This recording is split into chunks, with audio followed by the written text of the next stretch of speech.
back to RC Overload, you guys. Today we are taking a look at that infamous, famous LED light bar that's on the SCX10 II. Some of you guys saw this on last Friday's video when I made the running video in the late afternoon into the night, and I was testing out the headlights and the new LED light bar that I just installed on this. If you guys have not seen that video, feel free to go check it out. I'll put a card right here so you can click on it to take a look. If not, then it'll be in the description box as well. So what LED light bar is this? Well, if you guys remember, I installed a set of headlights into this SCX10 II from OneTooManyRCs. Well, they also have released an abundance of different LED light bars. This one specifically is the version 3 Ghost Edition LED light bar. It's 5.5 inches long, it's waterproof, and it operates up to 24.4 volts. Nice! Now getting more into the specs of it, as far as how powerful the light is, I don't have an exact measurement of luminance for you guys, unfortunately. There was no listing on the website. However, like I had mentioned, this does operate between 6 volts and 24.4 volts. So you can either plug it into either 2S or 3S LiPo batteries, a 9-volt battery if you wanted to, or you can plug it into your receiver if you're running a BEC with over 6 volts. So there's a variety of different ways you can plug this in, as long as, well, I guess there's really no wrong way of doing it. Now this LED light bar does come with a built-in fuse to protect your electronics in case something does go haywire. Like I mentioned, it is also waterproof, so you shouldn't really run into any issues with it.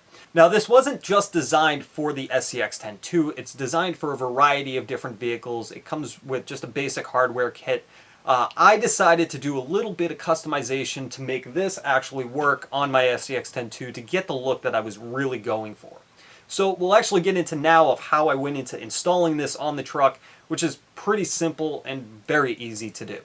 So the first thing you're going to find when you get the bag of goodness is it comes with like 3 different pieces. The LED light bar itself, some hardware which has the side mounts with it, and a wiring harness. So the first thing you're going to need to do is take out the hardware and put on the sides of the LED light bar. Now they come unassembled like this to make it easier for shipping and that there's no punctures in the bags or anything like this. It's very easy to put on. You're going to find 6 small little screws, which are what's going to hold in on both sides, 3 on each side. So once you've done that, you're basically done assembling the LED light bar. There's really nothing else to it. Next, obviously you're going to want to find out where it is that you want to mount up to your RC. In this case, we're using the SCX10 II, and we're going to base it off of how I installed it with this, if you guys want to mimic it. The first thing I wanted to do was actually get this thing to sit up a little more into the roof rack. But there was one problem I ran into. The base of the roof rack actually had curves on the bars at the bottom that needed to go in order to make this fit in there. So I cut off the corners of the roof rack in order to get the mounts to sit in where I wanted and have the LED light bar pushed back against the roof rack like I originally wanted. Now I did that, but I realized it was still sitting a little too low. It wasn't centered in the roof rack opening there. So I actually had some extra plastic washers or spacers basically, and I used those to raise up the light bar just enough, and it was a perfect fit. So that's why I always say to people, make sure you have extra hardware, save all your hardware. You never know when you're going to need it. So after I got everything all lined up and set up, I made the holes, mounted the LED light bar in place, and it looked fantastic. Absolutely beautiful in there. It was exactly how I wanted it. The only next thing to do was to run the wires, which is really up to you how you want to do that. I just made a hole on the back side of the LED light bar where the wire really wouldn't be that visible to you guys or to really anybody else unless you were really looking for it. Once I did that, I ran the wire through that opening and I just left it kind of hanging there in a sense. Now, unfortunately, I was hoping to have picked up some little square plastic stick-ons to the inside of the body so I could run the wire to it, but then I realized that I wanted to have the loose wire there to make it easier for me to disconnect the wiring harness if I ever needed to. And considering it's at night that I'm going to be using this LED light bar, I really don't mind having a little wire droop down. You're not really gonna see it, honestly. I mean, you could call it cheating, but I'm not really calling it cheating. It's just how I want to do it to make it easier for disconnecting it. But one thing I did do was take the wiring harness and I wired up a Dean's connector to it.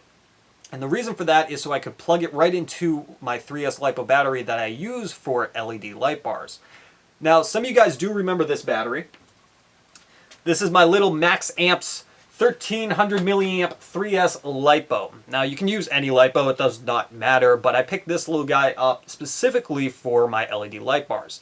Now, on my SCX10, I have the Vanquish LED light bar on there, which also uses this battery, so that's why I kind of like to have this little thing handy. So now the cool part about why I set up the way I did is because on the back side of the SCX10 II, there's a nice big opening. I mean, you could put in a massive battery if you really wanted to, but I simply took a couple of battery straps on the back here, hooked them up into the brace there so I could mount up the battery right on the back side. Then I could run my wires right to it without having to worry. And that's pretty much it. Like I said, the wiring part is simple. It's however you want to set it up. I just kind of went along a little easier route. One last thing I want to mention is this LED light bar is completely made out of an aluminum housing. It does not make any heat. I mean, it does get a slightly warm, but when I was running it for the couple hours that I was out there doing the filming and just testing and just having some fun, I kept checking the LED light bar to see how warm it was getting, and it did not get warm at all. Now, at the time I was also running it, it was probably like 60 degrees outside, maybe 50, somewhere in that ballpark. But it didn't get warm at all, maybe slight heat I felt from it. That was about it. But you shouldn't really have to worry about any heat issues with it or melting anything that's next to it. Because if something's melting, then you probably have an issue. Alright guys, well that's all the time I have for today. If you guys have any more questions regarding this LED light bar or anything that I talked about in today's episode, feel free to leave me a comment in the comment box below. And if you're not subscribed, hit the subscribe button. We do video blogs, I show you guys how to do things, and we just have a lot of fun. And until next time you guys, I'll see you on the next RC Overload. Later!